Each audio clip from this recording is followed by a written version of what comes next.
শুভ রথযাত্রা। এটি অতি প্রাচীন একটি সনাতন ধর্মীয় ঐতিহ্য। আষাঢ় মাসের শুক্লা দ্বিতীয়া তিথিতে জগন্নাথ দেব বোন সুভদ্রা ও দাদা বলরামকে নিয়ে রথে চড়ে রাজা ইন্দ্রদম্নের পত্নী গুন্ডিচার বাড়ি যান। সেখান থেকে 7 দিন পরে আবার নিজ মন্দিরে ফিরে আসেন। এই যাওয়াটাকে জগন্নাথের মাসির বাড়ি যাওয়া বলে। রথ হলো মানুষের শরীর এবং রথের রশি হলো মন বা ভক্তি। ভগবান জগন্নাথ হলেন পরমাত্মা। মন বা ভক্তির সাহায্যে পরমাত্মাকে নিজের হৃদয়ে টেনে আনা বা অধিষ্ঠিত করাই রথযাত্রার মূল আধ্যাত্মিক লক্ষ্য। রথ একটি প্রাচীন যানবাহনই শুধু নয়, এর পিছনে এক বিশেষ দার্শনিক তত্ত্ব আছে। রথ মানবদেহের প্রতীক। মানবদেহ গঠিত 206টি হাড় দিয়ে। পুরীর রথ নির্মিত হয় 206টি কাঠ দিয়ে। সে কাঠের কাঠামোয় প্রাণ দেন রথের অধিষ্ঠিত দেবতা। এ ঘটনার মধ্য দিয়ে বোঝা যায় মানব দেহ রথের মতোই কাঠামো মাত্র। অন্তরাত্মায় সে রথের আসল চালক। পুরীর রথে মোট 42টি চাকা দেখা যায়। জগন্নাথ, বলরাম ও সুভদ্রা প্রত্যেকের আলাদা আলাদা রথ রয়েছে। জগন্নাথের রথের নাম নন্দীঘোষ, উচ্চতায় 45 ফুট। রথের গায়ে হলুদ এবং সোনালী রং। চলার জন্য এই রথে রয়েছে 7 ফুট ব্যাসের 16টি চাকা।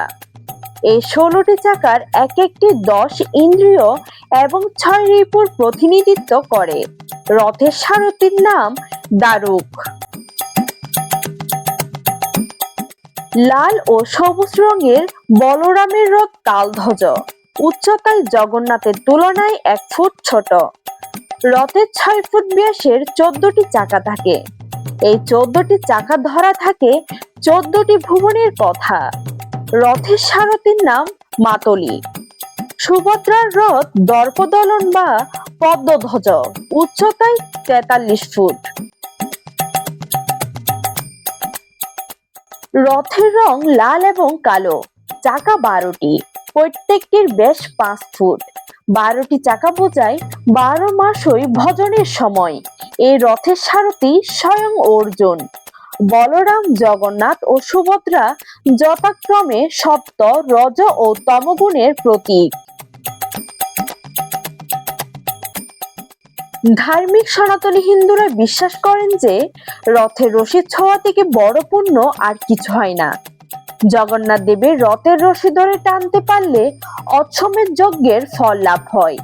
পুরাণের মতে জগন্নাথের রথের রশি সামান্য স্পর্শ করলেও পুনর্জন্ম হয় না।